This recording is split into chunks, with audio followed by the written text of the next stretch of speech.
last Tuesday, 3 young American Muslims were brutally murdered, execution style, in their home in Chapel Hill, North Carolina. 23-year-old Dia Barakat, his wife, 21-year-old Yusr Abu Salha, and Yusr's beautiful 19-year-old sister Razan were all vibrant members of their community.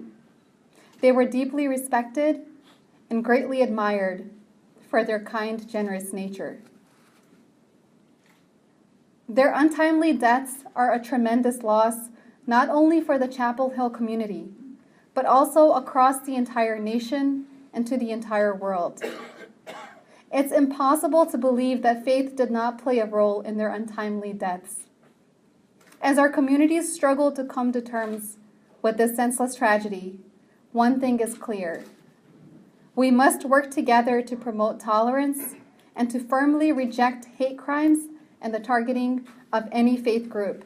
Had experience with those who hate Muslims and who hate the sight of attire of a Muslim woman. We are witnesses to their experience of daily beating of the drums of Islamophobia by the media, the Hollywood, and by some politicians. We all feel getting up in the morning, not knowing what's next. From Denmark to Pakistan, from Libya to Syria, from France to Nigeria, Iraq back to the United States. We're experiencing hatred, violence, and killing, all of which totally ignores the fact that we, every one of us, are made by a loving God. Call upon all the Muslim leaders and imams in the United States to stand firmly and to come in solidarity and unity, absolute unity, in order to show the Ummah, the nation, the United States, what should we do in order to stop this Islamophobia that's unjustifiably escalating. So one of these things that we need to know very well, that until now we didn't do our role. As Muslims, American Muslims living on this land, we didn't do our role until now to explain the peace in Islam, to explain that Islam is the religion of peace and religion of living with each other. Allah subhanahu wa ta'ala Almighty said in the Quran in Surah Al-Hujurat, بعد أعوذ بالله من الشيطان الرجيم يا أيها الناس إنا خلقناكم من ذكر وأنثى وجعلناكم شعوبا وقبائل لتعارفوا. O mankind, indeed we have created you from male and female, and we made you into nations and... Sad and reflective, all of us here, we gather here today to remember the innocent lives that have been lost as a result of a tragedy that should never have occurred. One of the first response perhaps we might want to ask ourselves as Muslims, what do we do? How do we respond? Do we respond by taking up arms and killing people, or doing things that is not conducive to normal society? No.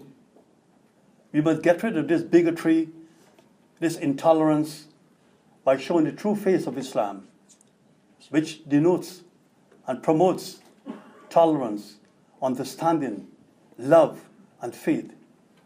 It is only through problem. This is a human problem, and it has to be addressed from that context. And once we understand that any decent human being would be outraged by this senseless, tragic event, sure, we understand the root cause is hatred.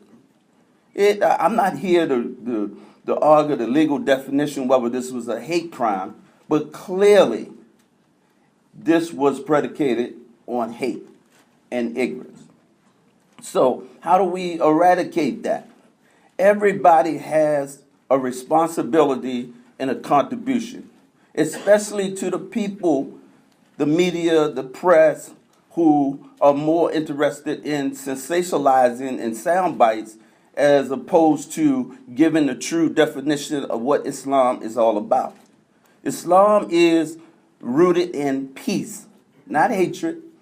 And one of the things that I had to this neighborhood, I extend our deepest sympathy and condolences for the loss of the Muslim students at the University of Chapel Hill, who fell victims to a brutal crime that shocked the entire world.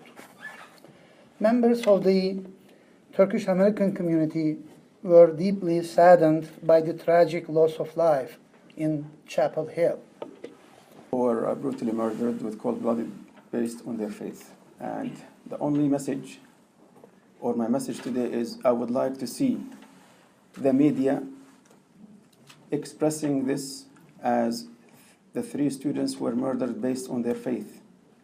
And then we'll talk about Islamophobia, we'll talk about ignorance, and then we'll talk about how to reach out and build the bridges and being the ambassadors of this great deen that Allah subhanahu wa ta'ala grant us, and with the help and support from the faith community group led by Reverend Casey, who with their office doing a wonderful job for getting all the faith communities together and understanding each other. And I think this is a great start.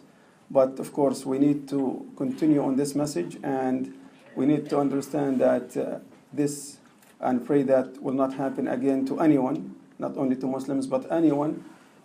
And prayers to the families of the victims in Chapel Hill, North Carolina.